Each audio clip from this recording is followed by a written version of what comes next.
I want some intro music from Ignacio. Where is Ignacio?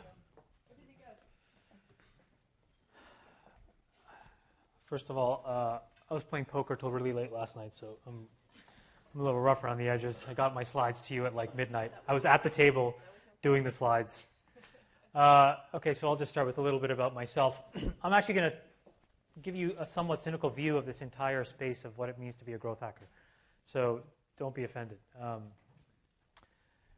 A little bit about me. I think Aaron just touched upon this. I graduated from EE, and in the midst of trying to find my way, I ended up working at an investment bank for a year trading derivatives. It was probably the most insipid, idiotic use of my time. And the biggest thing that I realized was that bankers are like smart enough to be greedy, but not smart enough to be useful. So I quit, and I applied to all these jobs online, and I got one at Winamp accidentally. And we actually built something really cool. But the thing that I learned at Winamp, and all of this ties together, so apologize for rambling, but we actually had one of the most important and early consumer platforms available, which was the set of abstractions that we had built to allow people to customize our product. You built skins, you built plugins, and what it actually did was start to refine my understanding of sort of how when you develop sort of things that appeal to specific sets of consumers, you start to get this operational leverage in your product. We were 7 people. And the things that we did as a 7-person group were pretty impressive back in the day. 100 million users, not as impressive as it is today as it was back then when the internet was a lot smaller, but it was still quite an interesting product and really defined a lot of the characteristics of how I actually approached things when I was at Facebook. Winamp was acquired by AOL, and at AOL, I bumbled along into a bunch of different jobs and ultimately was able to run AIM and ICQ, which was the instant messaging product. And the takeaway from that were 2 things. One, and I'll get to this a little bit later, most people at most companies are really shit. And that was manifested in large degree at AOL. So I learned all the things not to do, one, and that was probably 90% of my learnings, to be quite honest with you. And then 10% was reinforcing some things that I learned at Winamp, which is really about core product value and what it means to sort of create a real connection with someone. I think now we all kind of euphemistically call it the aha moment with the consumer. But also the power of how these communication networks, when they develop, create real entrenched usage and scale, and how these things can just dramatically accelerate adoption and engagement. And then lastly, I spent a bunch of time at Facebook. So the Facebook story is actually really interesting, and I'll tell it sort of interleave it as I go through the rest of the slides. I spend most of my time investing and playing poker, to be quite honest with you. Some of the big ones that I was a fairly large stakeholder in, Playdom, Yammer, which we sold for about $2 billion in combined value. I'm a fairly large investor in Box and Palantir and a bunch of very small companies now, some of which where I act as a co-founder, some of which that I don't. And a lot of people like to tout every return that they have on their blog. I don't blog or use the Twitter, but the track record here is pretty good. I'm a dad. I have 2 kids, another one on the way in January. I play a lot of poker, and I own the Warriors in the NBA. That's what that means, baller, for all you people who don't use the Urban Dictionary, just this with it. It's okay? All right, so let's talk about growth. Everyone asks me, because this is like the topic du jour. It's what everyone wants to know. It's like, what was the secret? It's like almost as if like, we're the NSA and we've like developed something and like nobody knows, or like, some secret backroom negotiation between us and governments. And it's like none of that shit.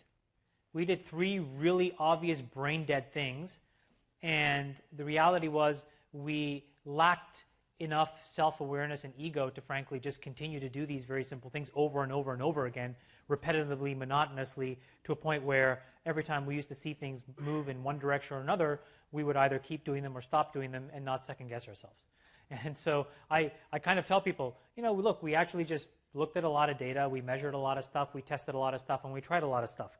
Now, that masks over a lot of more nuanced understanding, but at an extremely high level, that's really what we did. And what's shocking to me is when I see like a lot of products out there, it's unbelievable to me that people are trying to shroud products in this veneer of complexity that makes themselves seem like so good and so smart, and I'm this fucking hipster and I'm riding the Muni in San Francisco, and look at my oolong green tea that I bought organically, and look at these ripped tight skinny jeans that I bought. And it's like, you got to get over yourself. Like, measure some shit, try some shit, test some more shit, throw the stuff that doesn't work. It's not that complicated. And I see app after app after app, and I get inundated. And when I download it and I try it, I'm like, did you even spend 8 seconds using your own product? It's unbelievable the lack of dog fooding that happens. And so most people, when they think about growth, they think it's this convoluted thing where you're trying to generate these, extra normal behaviors in people. And that's not what it's about. What it's about is a very simple, elegant understanding of product value and consumer behavior. And when you shroud yourself in all the bullshit veneer, and this is the single biggest problem in the Valley today, you will miss the mark. And the problem is we're in this massive long tail where you've had these seminal, huge successes occur, and now you have all these people who have two choices, and they're extremely difficult choices. Choice number one is you do what you think is right, independent of what the external feedback loop tells you. And choice number two is you do what you read about and what you get, credit for and what people tell you is interesting. And that second class of things destroys products. And it destroys people's ability to build something interesting. And it doesn't matter how good you are at your job, if that specific set of values isn't imbued in what you're building, you will fail. And it doesn't matter. And right now, that is the one most important thing that if you're going to leave away with this is just don't believe the hype and the bullshit that we're in right now. How do we do this? We didn't even come up with this framework. A guy worked for me. I'm not going to say who it is because I was literally like 9 times I was going to fire this numbskull. And he came to me and said, Chamath, at eBay, we had this framework. eBay, this is 2007. I'm like, eBay? eBay sucks. What can I learn from eBay? And he said, well, we had this framework we used at eBay. And we tweaked it a little bit. And what I realized was, oh my gosh, there's this massive amount of complexity when expressed in simplicity can be extremely useful. And the tweaks that we made, eBay is a different product, and eBay now is a wonderful company doing really, really well. Who laughed? Come on, it's doing really well. Was we sort of created a framework in which we applied those 3 very simple principles of measuring, testing, and trying things. And we said, okay, the biggest risk that we have is we alienate the people that trust us today and use the product. And when you alienate someone, what happens is it's actually not palatable generally in top-level metrics. But there's just this extremely long tail. So like anecdotally, you can look at companies and, let's like not to pick on HP as an example, but you look at HP. You're signaling me? 10 minutes? I have 10 minutes left? Jesus Christ, okay. And you ask yourself, and I know Meg Whippen, she's actually a really great CEO. So what happened? Well, there's no product innovation right now, and they have to figure out where their growth comes from. Well, when you trace that thing back, well, it's a decision that was made maybe 5 or 6 years ago when it was all about cutting costs and optimizing for short-term revenue. And so you realize, okay, well, that's the long tail. That's how long it takes these things to manifest. Similarly, my biggest fear was we spam our users and we trick them, and it will alienate these people. You won't see it today, but you'll see it in 3 years from now or 4 years from now. And it accelerates when you compound that with a competitor who actually builds a better product that doesn't alienate people.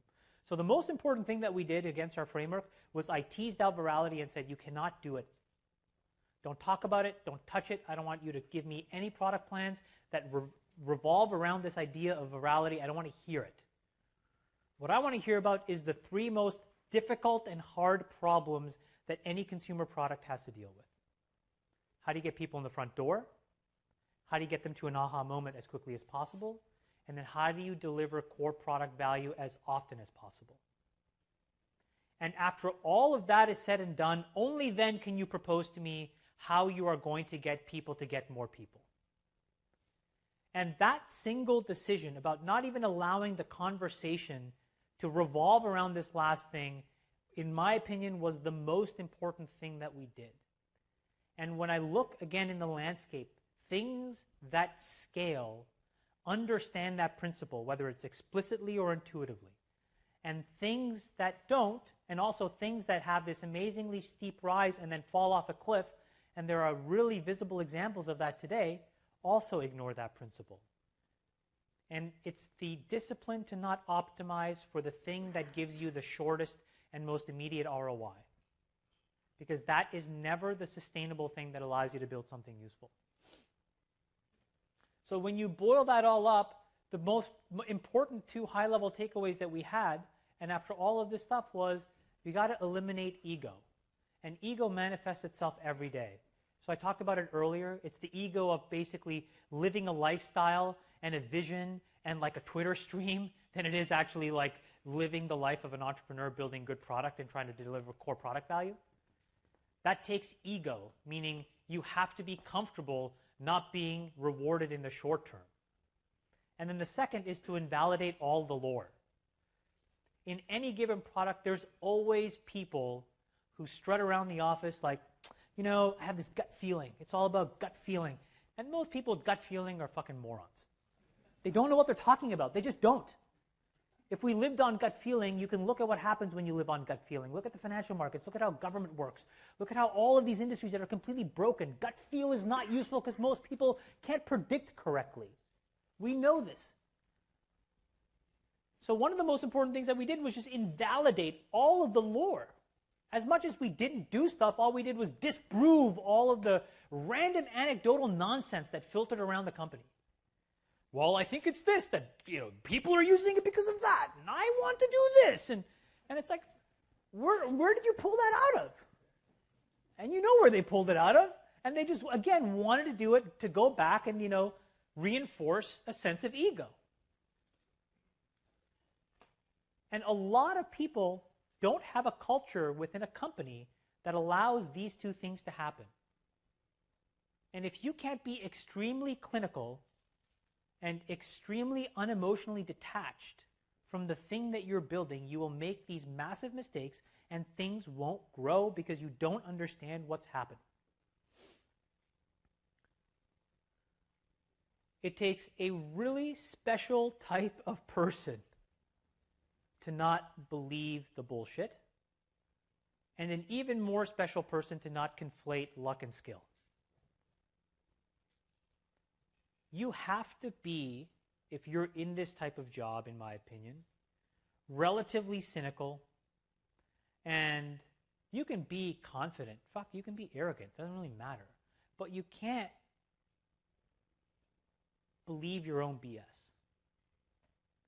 Because when you do, you start to compound these massively structural mistakes that, again, don't expose core product value and then don't allow real engagement and real product value to emerge. You don't listen to consumers because you think it's all about your gut.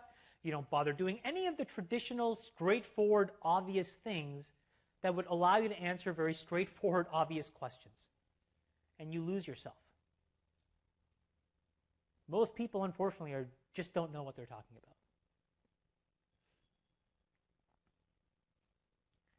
I hate this letter. This letter is the dumbest letter in the alphabet. You people are doing more when you focus on this to ruin the internet for the entire human race. Don't talk about this anymore. Just stop. Talk about being in the weeds and not understanding what you're doing. There's no context when you talk about this. None whatsoever. You are spammers. And spamming is pathetic and it ruins the experience. Don't do it. We never talked about this once. It never came up once. I didn't have some little guy, tickling the ivories on his little Excel spreadsheet, telling me what K values were and all. Tell me how I'm acquiring people. tell me how we're doing getting them to their aha moment, and tell me core engagement. Don't give me these low-level abstractions that allow you to validate, get short-term results in ROI that don't mean anything. Don't focus on things that destroy long-term value. Don't give me stuff that allows you to trick yourself into thinking you know what you're talking about. I'd rather you say you don't know, and I'd rather us figure stuff out together. What I don't want to have happen is a culture where you take these short-term things, you start working on it in the absence of context, and you have these meteoric rises, and what you have is massive churn and fall off, and everyone's looking around with their hands in their pockets thinking, well, what just happened? I thought I was doing a really great job. Well, you're not doing a really great job. You optimize a variable. Now, there may be somebody on your team that should be doing that, but it should be doing that in the context of something much more important. So you destroy a lot of value when you abstract away that high-level goal to something so ridiculously stupid.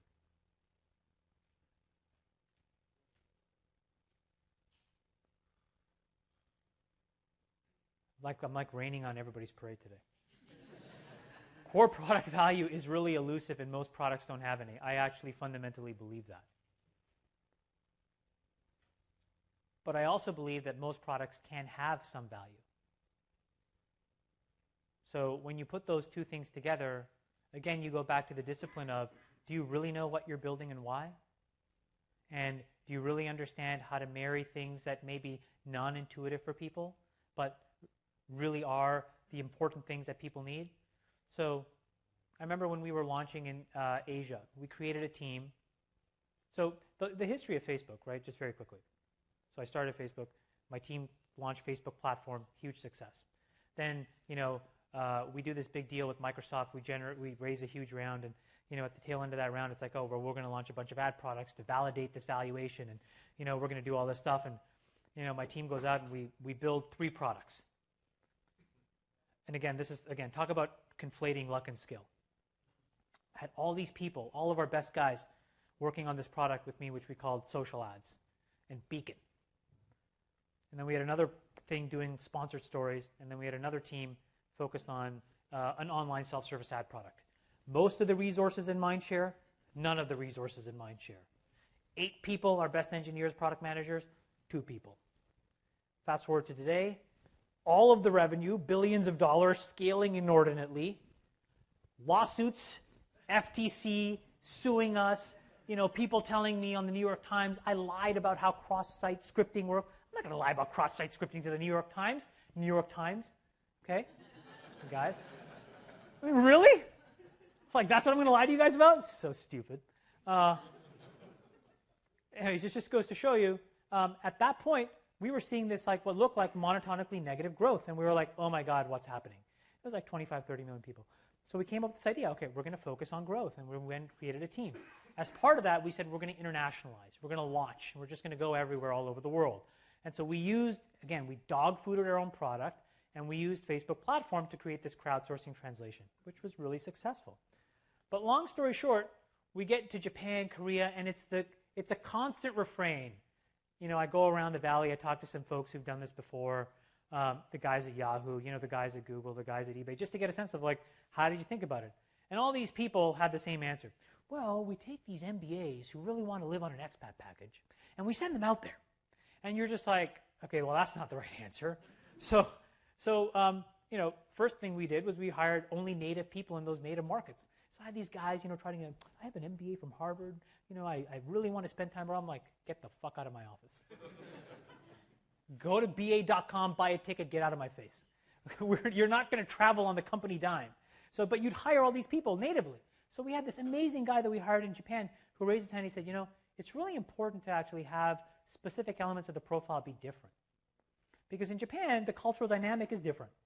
And so we said, well, what does that mean to you? And he said, well, maybe it means, putting your blood type on the profile. And you're like, that makes no sense. But it makes no sense to us. But it makes sense to him.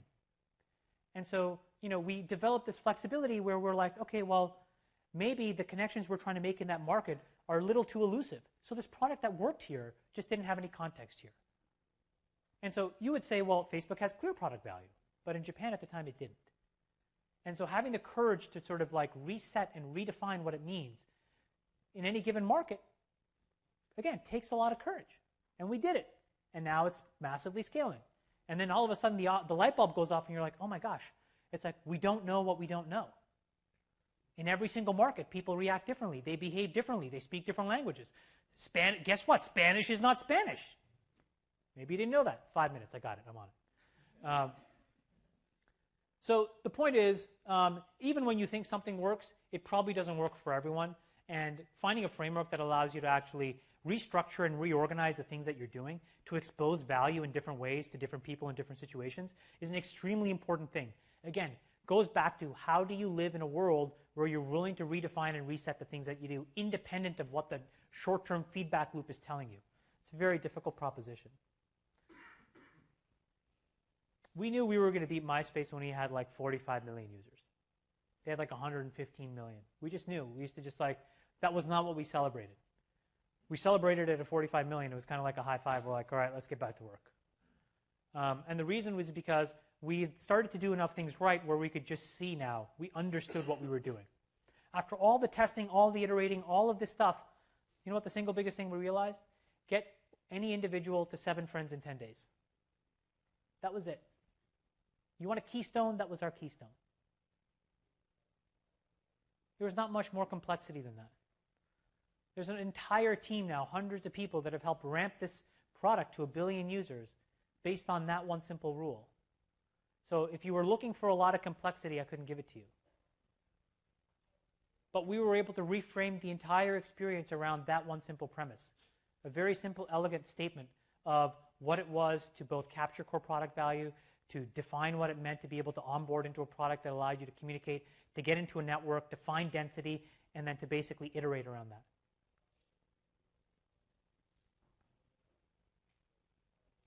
And then what we did at that company was we talked about nothing else. Every Q&A, every all hands, nothing was spoken about other than this. Monetization didn't really come up. Platform came up, but again in a secondary or tertiary context.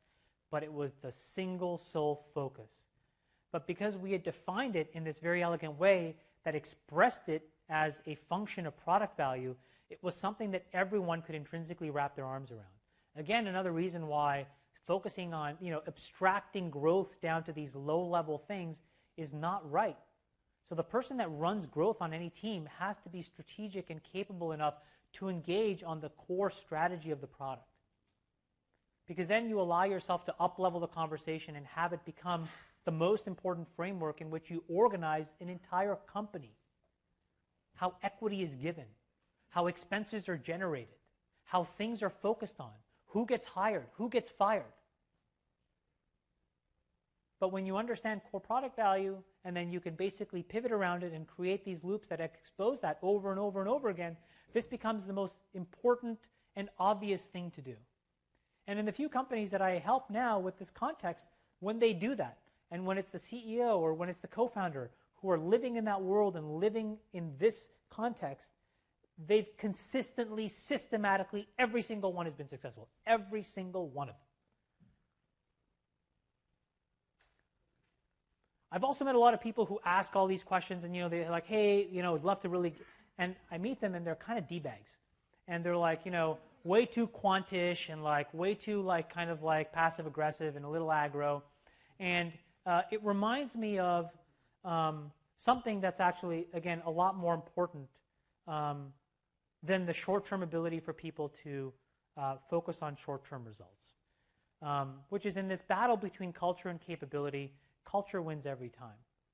And what you value is really what you achieve. And so when you see these companies again today that had these massive apexes of like rocket ship growth, and now, some are public, and now we're going through just unbelievable, retching, gut-wrenching change, negative, spiraling churn downwards. What you realize is that's not a growth problem, although it seems numerically a growth problem. What that is a product value and culture problem. And when you're focused on, again, KKKKKKK, well, not KKK, but you get a point. Another reason why K sucks, right? I mean, use it 3 times, you're a racist. Like, Jesus. But the point is, that's the type of stuff that always comes back and it gets you. So it's a short-term optimization. It never works.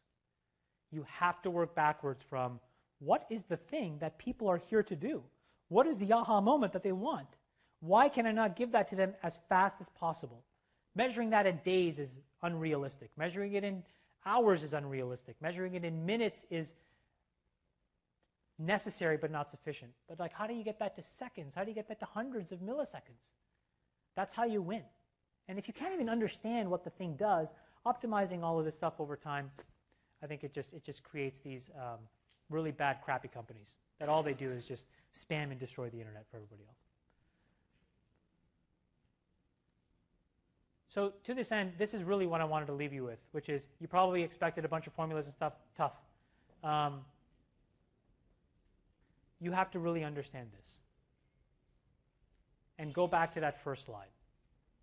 Detached, egoless, focused on what's important, not living the hype, not trying to follow some lifestyle, but doing what you think is important, focusing on core value, ruthlessly prioritizing, and getting people who believe in these things. These are the values that we originally wrote in terms of how we recruit. Again, may seem like a crazy thing, but for all the CEOs here, all of you people should be writing this down. This is how you should recruit. It worked for us. I give this to every single company I invest in. It works for most of them. And these are things that, in my mind, are so obvious, blindingly, glaringly obvious. And people make mistakes around these things all the time. A very high IQ, self-explanatory. A strong sense of purpose are people that will not buckle under short-term pressure. A relentless focus on success, just so competitive that you will do whatever it takes to win.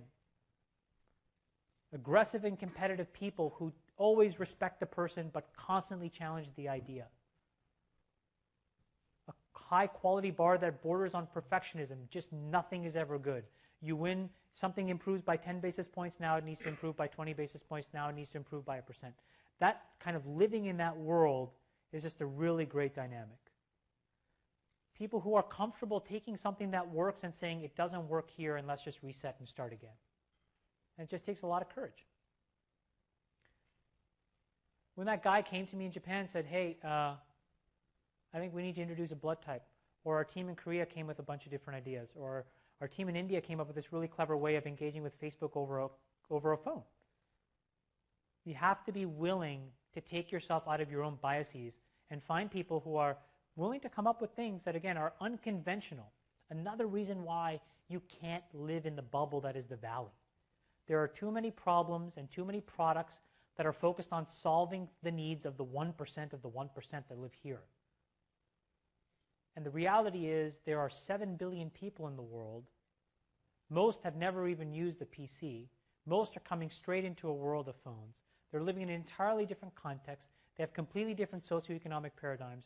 And you have to be able to be sensitive enough to empathize with where they're coming from. High integrity, I think, speaks for itself. It's really easy to kind of, focus on short-term results. And I just don't think there's enough of the long-term thinking. Being able to take some arrows along the way in the short term because you're trying to build something for the long term. And having a culture and set of values where that's rewarded. Perfect example of this is LinkedIn. Reid Hoffman's an extremely good friend of mine. That is an unbelievable company. Built over 10 years, 11 years of just working. Friendster comes out of nowhere. Reid didn't panic. MySpace comes out of nowhere. Reid didn't panic. Facebook came out of nowhere. He didn't panic. Just built a great product. He just kept working and working. Did not take the short, easy way out. And you have to respect that because when those guys win, they win. And they win in scale, and they win for a long time. Surround yourself with good people seems obvious, but I see a lot of people who are just not comfortable recruiting people that are better than them. The best thing that I did was recruit 4 people to my team. My original growth team was James Wang, who was an engineering lead on Facebook platform, Naomi Gleit, who's the most tenured employee at Facebook and one of our best product managers, Alex Schultz, who is this unbelievable sort of crazy growth guy, and Javier Olivan, who ran international for me, and Blake Ross, who is a product manager who also founded Firefox. All of these guys are dramatically better than I was. All I did was enable a framework and create discipline. and they all thrived. And the great thing when I left was they didn't miss a beat. And that's really, really a good sign. And then the last thing is, cares about building real value over perception. I like oolong green tea as much as the next guy. It doesn't make anything happen. I like skinny jeans too. More on girls and guys, but whatever. It doesn't mean anything. And right now we're living in a world where you can get distracted by things that don't matter and the superficiality of how you think things should be done versus the things that need to get done. And that takes a lot of courage. So I think my time is up. Thank you. And I'm happy to take questions.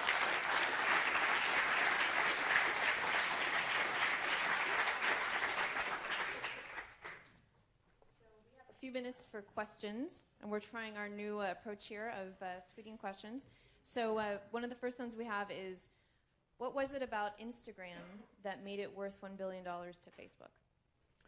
I'll give you my opinion. So again, as a person that's not involved but was there. So again, when you talk about core product value at Facebook, one of the key things that it got right or it understood was the connectivity around you being able to associate your friends in social situations. And the simplest manifestation of that was in photos. And so when we launched our photo feature, it literally was just explosive growth. And so here it is where, in many ways, it is the atomic unit of how Facebook gets organized. As much as people are an atomic unit, it's almost even more important in the sense that it's even more elemental. And so all that is great, and Facebook is generating billions and billions of photos a day, and all of a sudden, along comes this company who does the equivalent thing in a slightly different paradigm, a looser privacy model, but all on mobile, and in a context where people enjoy consuming the content as much as they enjoy consuming the photos on Facebook. And so from my perspective, it's both defensive and offensive. From the defensive perspective, it locks in that core tenet of behavior and product value that is essential and the elemental building block on which everything else around Facebook is built on top of. And offensively, it gets you into a place where now you have this flanker strategy where you have your main sort of product, getting more and more usage and getting more and more entrenched and, creating this fertile ground all over the world on phones. And you have this unbelievable product-specific application that does the same thing. And now you both can go and sort of thrive. But it was a combination, in my opinion, of the offensive capability of what it gave Facebook as a tool in its arsenal and defensively protecting this core element that if all of a sudden that behavior is seeded someplace else and photo activity started to be generated and stayed in another environment, I think it's very problematic for Facebook. Or would have been, but I don't think it is anymore. All right, anyone else want to tweet a question? Everyone's busy quoting you, Chamath, so lots of good quotes today. I don't use the Twitter, but I'll make sure I get on it. We have time for one more. Someone wants to, we're waiting for an update here.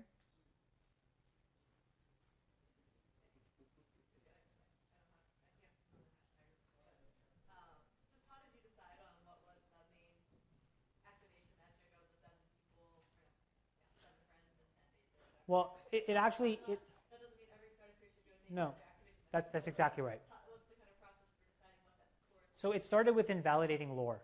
So we had all of these anecdotes about how people thought the site worked.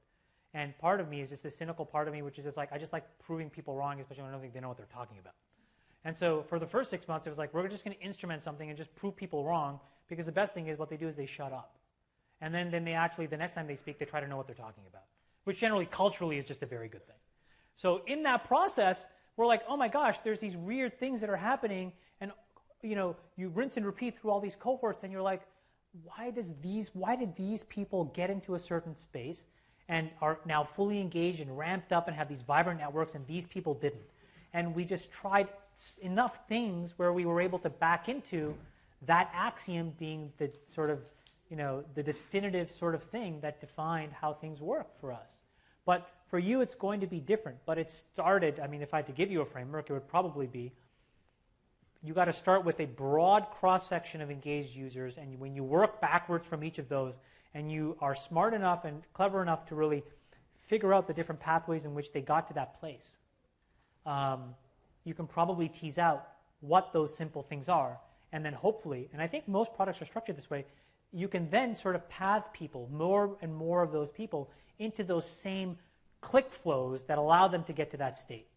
But again, it starts with like looking at an engaged user, not just thinking about how many emails can I send and how do I, trick everyone to like click on a select all or not unselect a select all. And no offense, like we did that too, but I mean we did that after we figured that shit out. Okay, we'll take one last question. So when you guys were expanding internationally, and you said you met you got an associate in Japan that kind of told you these things that you didn't know, how do you know to trust that person?